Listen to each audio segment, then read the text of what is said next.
नमस्कार दोस्तों, excellent academy पुंडरी में आप सभी का स्वागत है।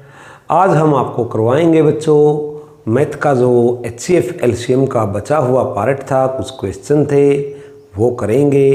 तो देखें बच्चों, HCF एलसीएम क्या होता है वो मैं आपको मैथ की पहली कक्षा में बता चुका हूँ, दूसरी कक्षा में बता चुका हूँ। 2 पार्ट हम HCF एलसीएम के कर चुके हैं। अभी हम तीसरा पार्ट आज कर रहे हैं बच्चों, HCF एलसीएम का तीसरा और अंतिम पार्ट। तो देखें बच्चों किस प्रकार के क्वेश्चन आते हैं, HCF एलसीएम कैसे निकाला जाता है, ये हम आपको पहली वीडियो में बता चुके हैं। आज की वीडियो में देखें बच्चों कुछ क्वेश्चन जो बचे हुए हैं, एग्जाम में बार बार आए हुए हैं। लगभग हर एग्जाम में इनमें से कोई ना कोई क्वेश्चन आता है बच्चों। तो देखें ध्यान से, जो आज के क्वेश्चन हैं काफ़ी इंपॉर्टेंट हैं। प्रश्न नंबर 1 है बच्चों, देखो 4 अंकों की बड़ी से बड़ी संख्या बताओ जो 12, 15, 18, 27 से पूर्णतः भाग हो। तो देखिए स्टेटमेंट क्या है बच्चों, 4 अंकों की बड़ी से बड़ी संख्या, 4 अंकों की बड़ी से बड़ी संख्या जो 12, 15, 18 एवं 27 से पूर्णतः भाग हो। तो ऐसा जब क्वेश्चन एग्जाम में आए बच्चों तो कैसे किया जाए, एक बात मैथ में हमेशा ध्यान रखना बच्चों, जो क्वेश्चन थोड़ा बड़ा दिखाई देता है, आपको लेंथी दिखाई देता है, उसकी स्टेटमेंट को उसी के जैसे आंकड़े लेकर थोड़ा छोटा कर लीजिए, आपको समझ में आ जाएगा क्वेश्चन कैसे करना है। देखो बच्चों, अब क्वेश्चन है 4 अंकों की बड़ी से बड़ी संख्या, 4 अंकों की बड़ी से बड़ी संख्या जो 12, 15, 18, 27 से पूर्णतः भाग हो। अगर मैं इसकी जगह थोड़ा छोटा प्रश्न देता आपको बच्चों, क्या अगर प्रश्न ये होता बच्चों 2 अंकों की बड़ी से बड़ी संख्या जो 2 व 3 दोनों से भाग हो, तो क्या होता। तो हम ऐसी अवस्था में क्या करते बच्चों, हम 2 अंकों की बड़ी से बड़ी या 20 तक सबसे बड़ी, ऐसे प्रश्न होता बच्चों।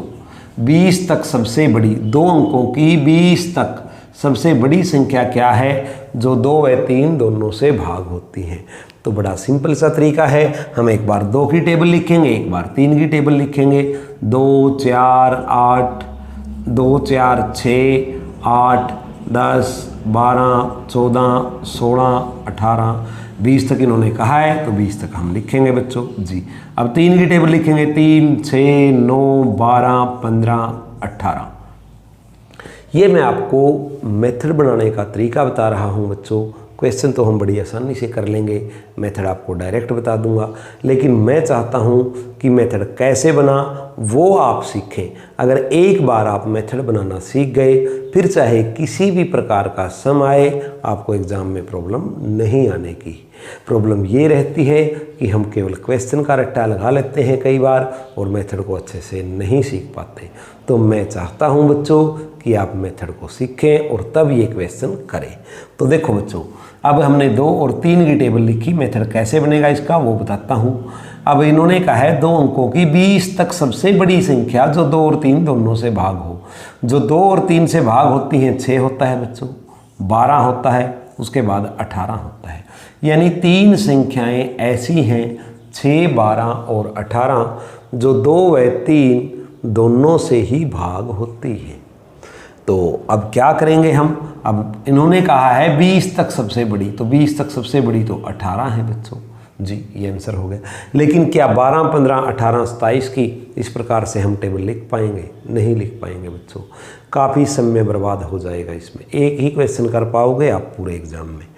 तो देखो यहाँ से मेथड निकालो बच्चों, क्या 6, 12 और 18 तीनों 6 की टेबल में आते हैं, बिल्कुल आते हैं बच्चों। और 6 से 2 व 3 का क्या संबंध है ये भी देखो बच्चों। 6, 2 व 3 का एलसीएम है, 6, 2 व 3 का एलसीएम है बच्चों, जो संबंध बताया हमने। तो इसका मतलब हमने 6 की टेबल पढ़ी, कहाँ तक? 20 तक, 6, 12, 18 और देख लिया सबसे बड़ी है 18। अगर ये 20 की बजाय बच्चों 200 होता या 2000 तक होता तो क्या हम 6 की टेबल 2000 तक या 200 तक लिखते? नहीं लिखते।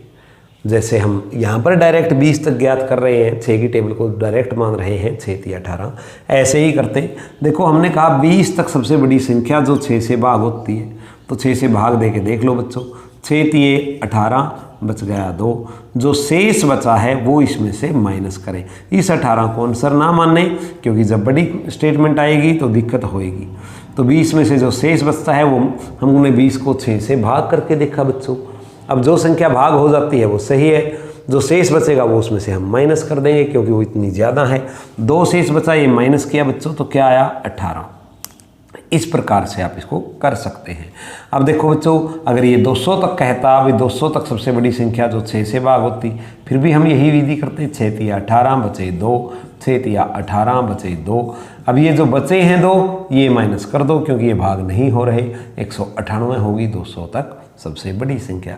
इस प्रकार से ऐसे क्वेश्चन आप कर सकते हैं बच्चों।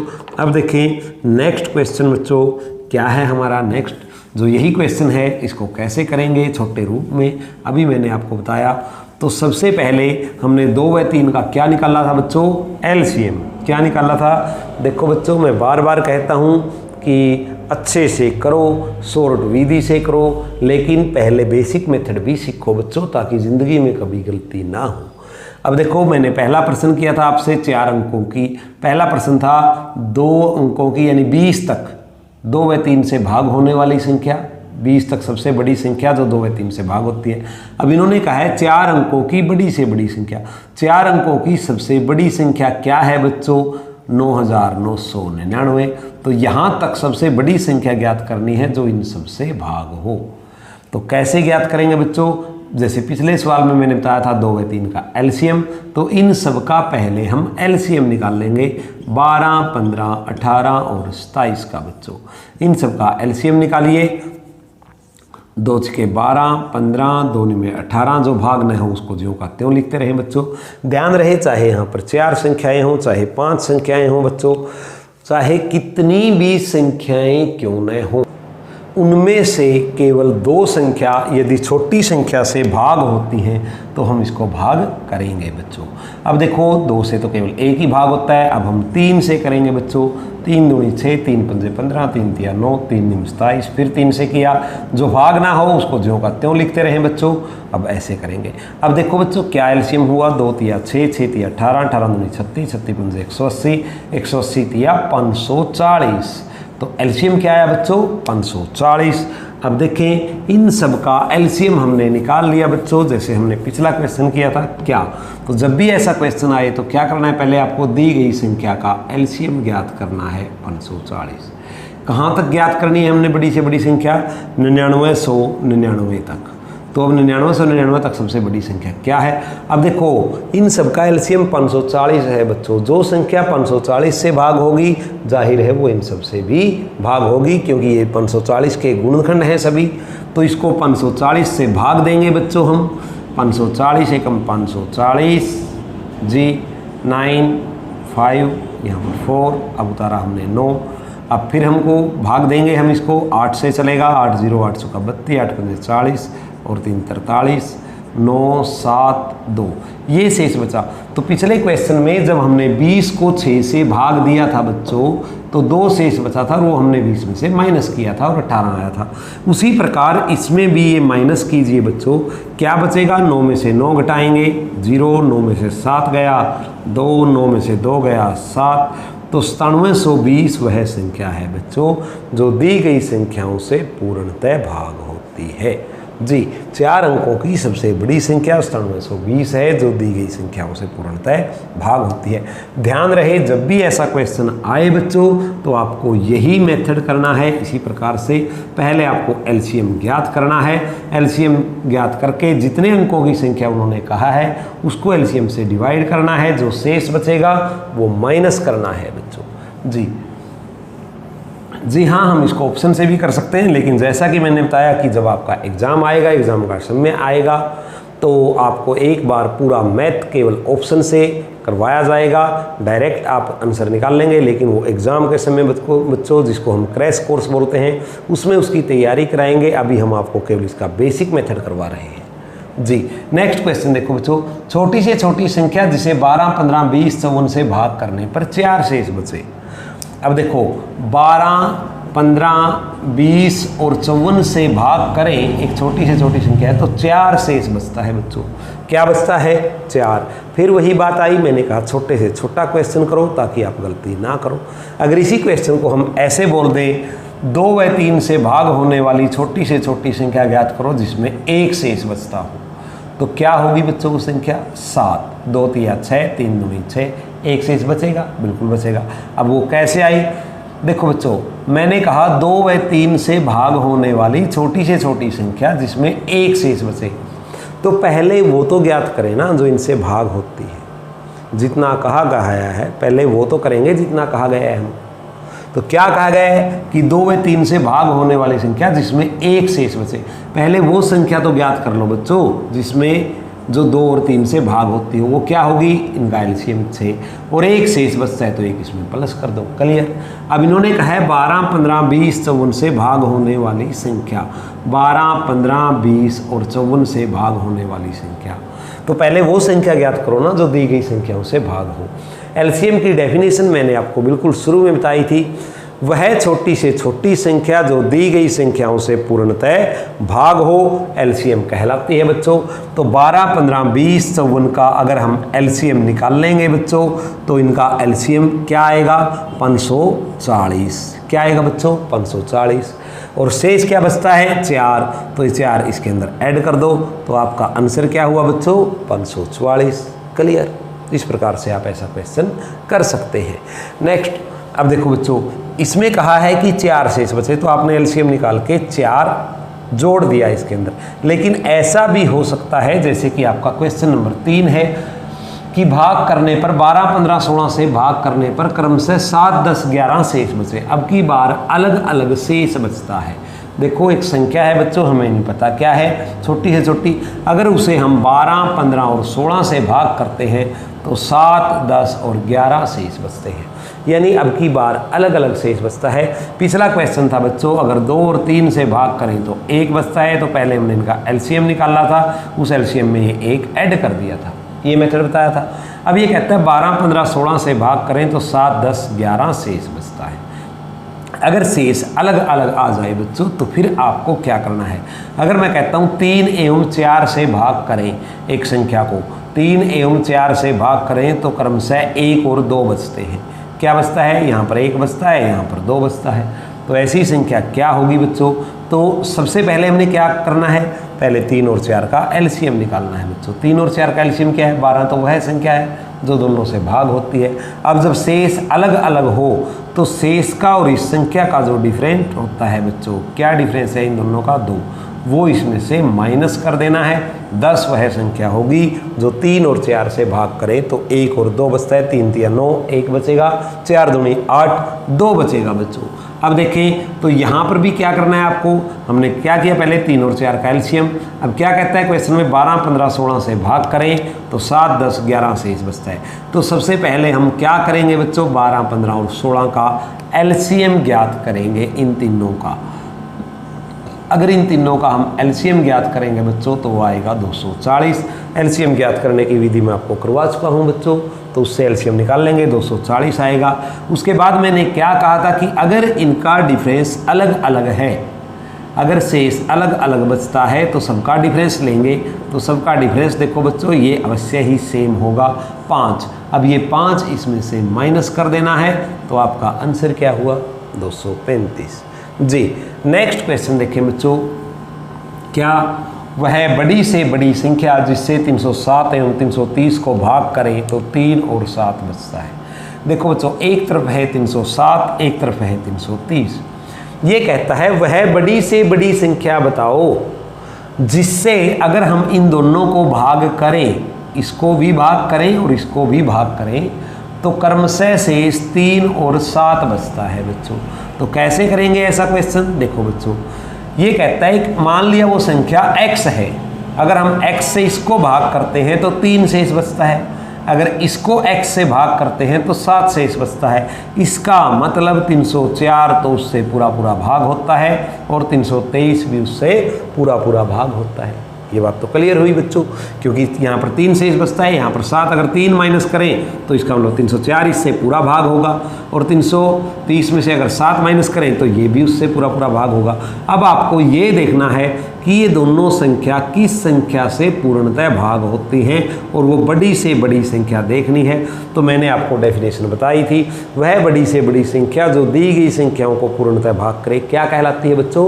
HCF। तो हम इसका HCF निकाल लेंगे बच्चों, किससे? मैंने आपको अलग अलग विधियां कराई थी HCF की, तो यहाँ पर हम घटा विधि यानी डिफरेंस मेथड से HCF निकाल लेंगे। डिफरेंस दोनों का कितना हुआ बच्चों? 19। 19 के फैक्टर क्या बनते हैं? 1 और 19, दो ही गुणनखंड हैं। 1 से तो सभी संख्या भाग होती हैं, हमको पता ही है। तो पहले हम 19 से देखेंगे दोनों को भाग करके। 19 बचे 11, 114, 19 का 114, 19 बचे 13, 133, 19 133। 19 से दोनों संख्या भाग होती हैं, तो आंसर क्या हुआ बच्चों? 19। क्लियर? नेक्स्ट क्वेश्चन देखें बच्चों। एक क्वेश्चन इस प्रकार का भी आता है कि दो संख्याओं का महत्तव 8 है, तो इनमें से क्या उसका लघुत्तम नहीं हो सकता? एक बात हमेशा ध्यान रखना बच्चों, जो LCM होता है वो सदा HCF से भाग होता है। अगर ये भाग ना हो तो LCM HCF में से एक अवश्य ही गलत है। तो अब इन्होंने कहा है दो संख्याओं का HCF 8 है, तो दी गई संख्याओं में से क्या उनका LCM नहीं हो सकता? अब देखो बच्चों, मैंने कहा HCF से LCM हमेशा भाग होता है, तो ये भाग हो रहा है तो हो सकता है, ये भी भाग होता है तो हो सकता है, ये भी भाग होता है तो हो सकता है। 60 भाग नहीं होता, तो ये आंसर नहीं हो सकता। नेक्स्ट क्वेश्चन बच्चों देखें, दो संख्याओं का अनुपात है 15:11। यदि HCF 13 हो तो संख्याएं बताइए। दो संख्याएं 15:11 के अनुपात में दी हुई है बच्चों, पहली संख्या और दूसरी संख्या 15:11 के अनुपात में दी हुई है। कई बार ये प्रश्न ऐसे भी आता है, दो संख्याओं का अनुपात 15:11 है, यदि HCF 13 है तो बड़ी संख्या ज्ञात कीजिए, छोटी ज्ञात कीजिए। यहाँ पर हम आपको दोनों संख्या ज्ञात करना सिखाएंगे बच्चों, तो सीख जाएंगे बड़ी आसानी से। अब जैसा कि मैंने आपको कल बताया था पिछली वीडियो में, जो HCF होता है वो दोनों संख्याओं का गुण जो होता है, यानी सरनेम, जो मैंने एग्जाम्पल दिया था A वर्मा, B वर्मा और C वर्मा का, पिछली वीडियो में देख सकते हैं आप बच्चों। तो वो तो वर्मा जो सरनेम था दोनों के साथ आता है, तो HCF तो सरनेम है वो दोनों के साथ आएगा। अब ये कहता है दो संख्याओं का अनुपात है 15:11 और HCF है 13, इट मीन्स 13 तो दोनों संख्याओं के गुणा में आए ही आएगा। तो बड़ी संख्या क्या हुई बच्चों? 195 और छोटी क्या हुई? 143। इस प्रकार से आप ऐसा प्रश्न कर सकते हैं बच्चों। HCF और LCM से संबंधित ही एक बहुत ही महत्वपूर्ण क्वेश्चन है बच्चों, घड़ी से संबंधित। कई बार एग्जाम में प्रश्न आता है, 4 घड़ियां हैं, प्रश्न नंबर 7 आपका, जो 12 बजे जिनमें एक साथ अलार्म बजता है, उसके बाद 6 सेकंड बाद, 8 सेकंड बाद, 12 सेकंड बाद और 18 सेकंड के बाद अलार्म बजता है, तो दोबारा घड़ियां कितने बजे एक साथ बजेंगी? जब भी इस प्रकार का क्वेश्चन आए बच्चों, तो सोच लेना कि हमें इसका डायरेक्ट LCM निकालना है। क्या निकालना है बच्चों? LCM। LCM की मैंने बहुत सारी विधियां आपको बताई थी, तो यहाँ पर मैं मल्टीपल वाली विधि यूज़ करूँगा जो मैंने आपको बताई थी। क्या मैंने कहा था? जो सबसे बड़ी संख्या है उसकी टेबल पढ़ना शुरू कर दो। 18 एकम 18, 18 दूनी 36। अब ये भी देखते रहो साथ में, जो ये टेबल पढ़ी है आपने, क्या इन तीनों से भाग होता है? अगर भाग होता है तो यही LCM है। 18 तिया 54, 18 चौका 72। अब देखो बच्चों, 18 12 से भाग नहीं होता, 36 8 से भाग नहीं होता, 54 8 से भाग नहीं होता, 12 से भी भाग नहीं होता। 72 ऐसी संख्या है जो सबसे डिवाइड होती है, इससे भी, इससे भी और इससे भी और इससे भी। तो ये क्या हुई इसका LCM। इट मीन्स दोबारा घड़ी कितने देर बाद एक साथ बजेंगी? 72 सेकंड बाद। अब ये कहता है शुरू में घड़ी 12 बजे एक साथ बजी हैं, तो दोबारा कितने बजे एक साथ घंटी यानी अलार्म बजेगा घड़ी के अंदर? तो 72 सेकंड बाद क्या समय होगा बच्चों? 12:01 और 12 सेकंड। कई बार इस क्वेश्चन में एक चीज़ एक्स्ट्रा ऐड कर देता है, वो क्या कि 5 मिनट में ये घड़ी कितनी बार एक साथ बजेंगी? 5 मिनट में, तो 5 मिनट में या 6 मिनट में बच्चों कितनी बार एक साथ बजेंगी? अगर 6 मिनट में आता है बच्चों तो देखो 360, 6 मिनट में कितने सेकंड हुए बच्चों? 360। और ये घड़ी कितने सेकंड में एक साथ बजती है? 72 सेकंड में। तो 360 सेकंड में कितनी बार एक साथ बजेगी? 72 पंजे 360, 5 + 1 6 बार। क्यों? देखो बच्चों, शुरू में 12 बजे भी तो घड़ी एक साथ बजी है, तभी तो टाइम शुरू हुआ था, तो एक तो वही हो गया। उसके बाद 72 सेकंड बाद, फिर 144 सेकंड बाद, उसके बाद 6 1 216 सेकंड बाद, उसके बाद 288 सेकंड बाद, और उसके बाद 360 सेकंड जब कंप्लीट होंगी तब भी तो बचेंगी 1 2 3 4 5 6। तो इस प्रकार से आप घड़ी वाला क्वेश्चन कर सकते हैं। इसके लिए आप बच्चों ये चीज़ याद रखें कि जब भी घड़ी वाला क्वेश्चन आए तो आपको ऐसे ही एलसीएम निकालना होता है। अब देखो बच्चों, एक क्वेश्चन जो यहाँ पर लिखा हुआ नहीं है, कोई बात नहीं, मैं वैसे बता देता हूँ। कई बार एक क्वेश्चन आता है कमरे से संबंधित, क्या कि एक कमरा है हमारे पास जिसकी लंबाई और चौड़ाई दी हुई थी बच्चों। लंबाई है 15 मीटर 17 सेंटीमीटर और चौड़ाई है 9 मीटर 2 सेंटीमीटर। तो इसमें कितनी वर्गाकार टाइलें लगेंगी? आयताकार भी आ सकता है, वर्गाकार भी आ सकता है। तो वर्गाकार टाइलों का क्वेश्चन आता है अधिकतर, तो ये भी एचसीएफ और एलसीएम से संबंधित है, न कि क्षेत्रफल से संबंधित। तो देखो बच्चों, एक कमरा है जिसकी लंबाई है 15 मीटर 17 सेंटीमीटर, चौड़ाई है 9 मीटर 2 सेंटीमीटर। तो इसमें कितनी वर्गाकार टाइलें लगेंगी? जी, वर्गाकार का मतलब है कि जिसकी सभी साइड इक्वल हों। अब देखो बच्चों, इस क्वेश्चन को करने में थोड़ी मुश्किल होती है, लेकिन अगर इसी क्वेश्चन को मैं थोड़ा छोटा कर दूं तो बड़ी आसानी से कर पाएंगे। कैसे? अगर मैं कहता हूं एक कमरे की लंबाई है 12 फुट और चौड़ाई है 9 फीट, इसमें कितनी वर्गाकार टाइलें लगेंगी? तो वर्गाकार टाइलें जो होंगी बच्चों वो 1 बाई 1 की होंगी, 2 बाई 2 की होंगी, 3 बाई 3 की होंगी, 4 बाई 4 की होंगी। इस प्रकार से टाइलें होंगी वर्गाकार, क्योंकि टाइल का साइज नहीं दिया हुआ तो कुछ भी हो सकती है। तो ये कहते हैं कितनी वर्गाकार टाइलें लगेंगी। अब देखो बच्चों, ये भुजा है 12 फुट और ये है 9 फुट। अगर 1 फुट की टाइल हम लेते हैं तो इधर से 12 लगेंगी, इधर से 9 पर समय अधिक लगेगा। 2 फुट वाली लें बच्चों, इधर से 6 लगेंगी, 2 छके 12 पर इधर स्पेस बच जाएगा। तो 3 फुट वाली लेंगे हम, 3 तिया 9 और 3 चौके 12, इधर 3 लगेंगी और इधर 4 लगेंगी बच्चों। तो क्या लगेंगी? हम 3 फुट वाली लेंगे बच्चों, तो यहाँ पर कितनी 1 2 3 4 ऐसे 4 लगेंगी और ऐसे कितनी लगेंगी बच्चों? 3। तो इस प्रकार से टाइलें लग जाएंगी।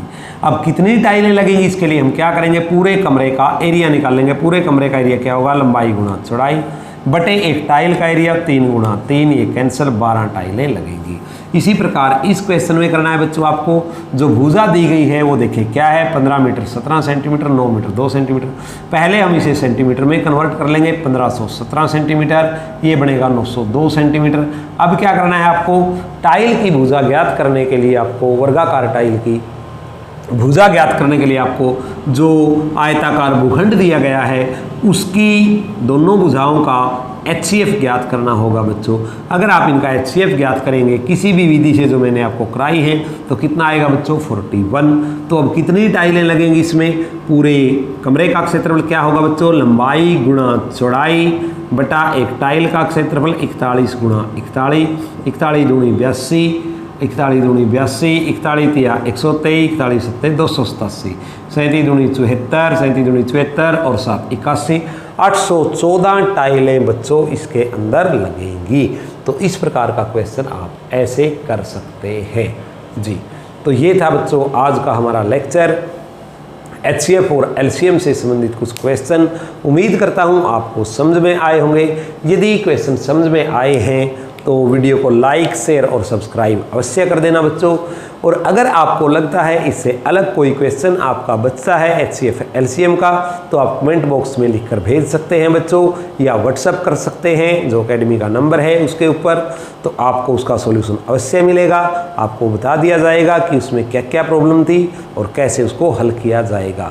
तो बच्चों ध्यान रखें, क्वेश्चनों की जितनी आप प्रैक्टिस करोगे उतना आपको अच्छे से आएंगे। आपके पास जो भी हेल्प बुक है उसमें HCF और LCM का जो टॉपिक दिया है उससे संबंधित आप प्रश्न करें। अगर कोई प्रश्न नहीं समझ में आता तो कमेंट बॉक्स में लिखकर हमें ज़रूर बताएं, वो क्वेश्चन हमारे पास भेजें, हम आपकी समस्या का समाधान अवश्य करेंगे बच्चों। तो आज के लिए इतना ही दोस्तों, धन्यवाद, जय हिंद।